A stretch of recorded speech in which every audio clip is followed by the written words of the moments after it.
Hello po, Steffi here. Welcome back to my channel. Nagbabalik po tayo. Pasensya na po. Ngayon lang ulit kasi kailangan pong lumipat ng tirahan, ng bahay. So, welcome back po sa ating lahat. Welcome back to Steffi Lucky Star channel. At ang ating tarot reading for today ay para naman po kay Julia Barreto. Single tarot read po muna tayo. Okay? So, ayan. Let's start. Ito po yung kanyang cards. Na-shuffle na po yan. Kanina pa. Dinagdagan ko lang. Three of Wands. So, si Three of Wands, ang collaboration or teamwork. Or maaring ang expansion ng kanyang business or kung ano man yung kanyang pinagkakaabalahan. Gusto niya magdagdag, gusto niya mag-invest pa. Otherwise, yan ang kanyang travel plans or maraming biyahe. Okay. Next. Next, para kay Julia Barreto. Wow, the Fool. Parang lahat sila nakakuha ng Fool card. O, ayan. Okay. So, ang kanyang Fool card, ang new beginnings, new opportunities, new start, new pathways, new adventures. Kasi adventurous naman siya. Okay? And like the Fool, parang the Maverick. Ayan. By hook or by crook, gagawin ng lahat. Hahamakin ng lahat. Walang hahadlang. Walang makakapigil. Basta kung ano yung gusto niyang gawin, gusto niyang gawin. At gusto niyang subukan ng mga hindi pa niya nagagawa para maiba yun, para may difference, para may thrill ang kanyang buhay no matter what. Ganun, kahit may mga risk, may mga disadvantages, may mga dangers siguro, basta gagawin pa rin niya. Okay? Ganun siya ka-adventurous. Alright, next card para kay Julia Barreto. The Moon. Mukhang nag-iisip, maraming iniisip. At mukha ding emotional, very emotional. Apektado ng mga bagay-bagay. O yun. Marading yan ang kanyang mga sikreto, mga misteryo sa buhay. Ano kaya ang mga itinatago? Okay, maaari din yan ang kanyang nanay na masyadong supportive, masyadong nag-aalala para sa kanya.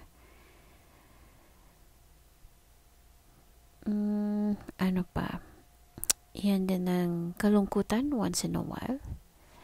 Mga unseen problems. What else? Ang kanyang intuition, ang kanyang pakiramdam. Okay? So, malakas ang kanyang intuition ngayon, nakikiramdam. At ginagamit ang intuition para magkaroon ng mga bagong adventures sa buhay. Okay? Next. Wow, the Magician. Ganda naman. The Magician, merong gustong maabot, merong minamanifest, merong gustong ma-achieve, ma-attain, may mga goals. What else? So, lahat ng kailangan niya, very available. Nandyan lang sa tabi-tabi, abot na abot. Kaya, ang kanyang minamanifest, madali din niyang ma-achieve, madali din niyang ma-fulfill. Okay? Kasi naman, inspirado siya.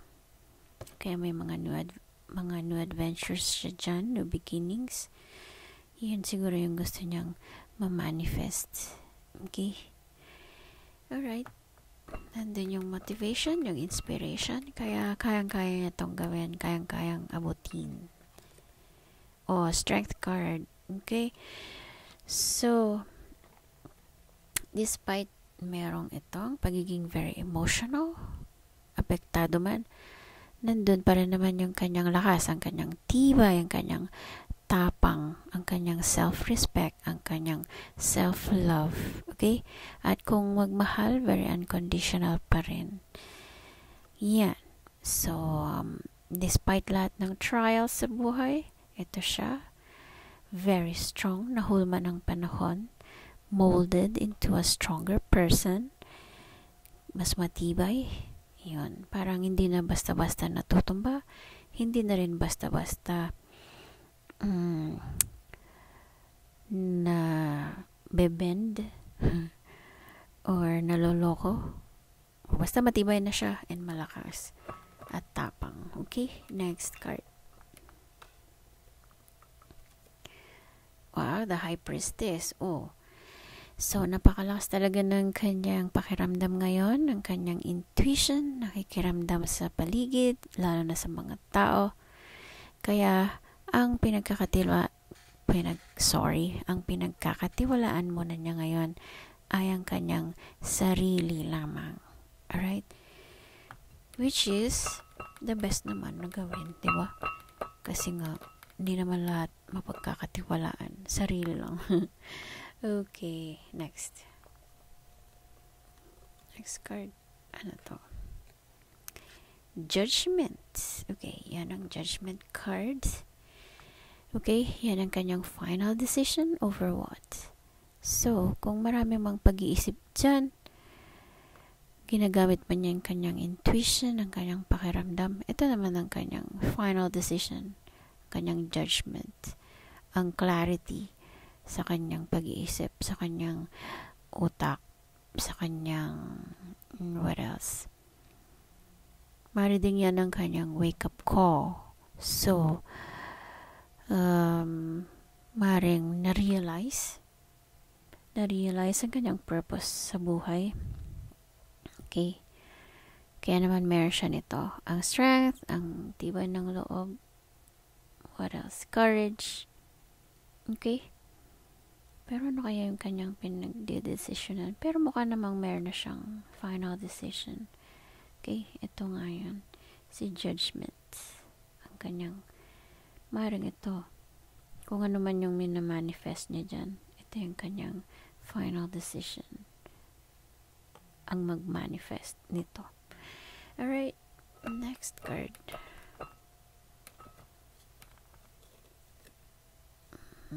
Swords. 7 of Swords. Nako naman. Okay, so ito naman ang card ng deceit, ng lies, ng cheating, ng dishonesty. Maring siya yung niloko or may nagawang kalokohan sa kanya. Maring ding tinakbuhan siya, may nakuhang gamit, ninakawan, or niloko siya, or mayroong nagsinungaling. Okay, ganyan naman ka-evil si Seven of Swords. Merong betrayal, merong dishonesty, or tinakbuhan siya.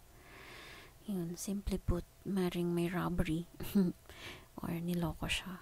Okay? Alright, kaya naman, pinagkakatiwalaan talaga niya muna yung sarili.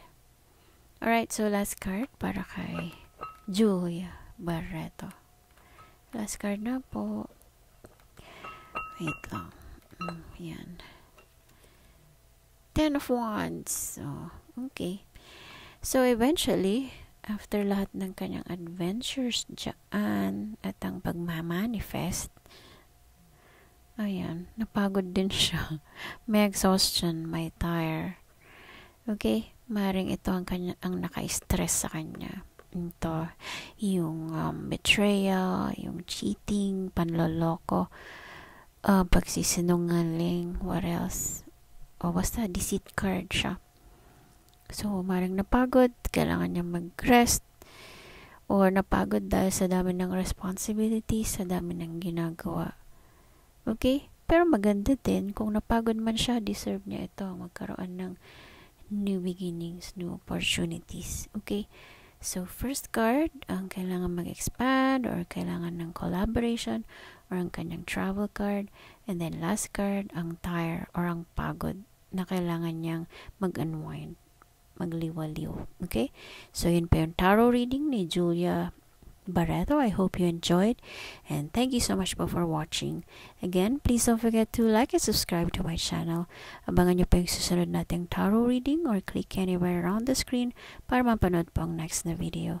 Shout out to my best ever family. Light and love to all. Bye for now.